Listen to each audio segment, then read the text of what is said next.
হচ্ছে কি? এই চুপ করো সবাই, চুপ বসো সবাই। কি শুরু করেছো? হ্যাঁ, এই সবাই শোনো, তোমাদের আজকে গরুর রচনা পড়ে আসার কথা ছিল।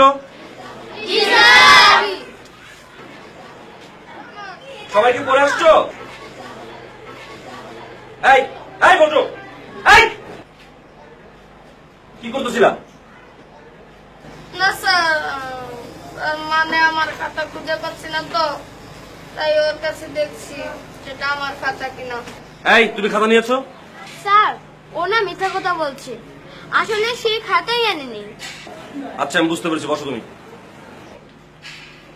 বল্টু, তুমি আমার সাথে বাদরামি করো। আজকে তোমাকে আমি বুঝাবো কত ধানে কত চাল।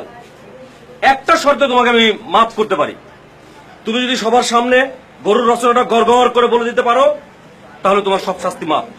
বলো। গরু একটি গৃহপালিত পশু, কিন্তু এরা গৃহপালিত পশু হলেও গৃহে এদের পাওয়া যায় না। তবে কুরবানির সময় হাটে অনেক গরু ওঠে।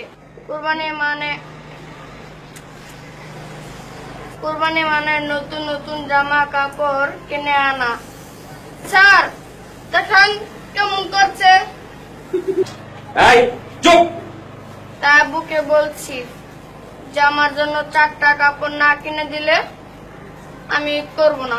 আর আম্মু বলেছে ঈদে ডিপ ফ্রিজ না কিনে আনলে নানুর বাসায় চলে যাবে, তাই আমার ইচ্ছে পূরণ হলো না।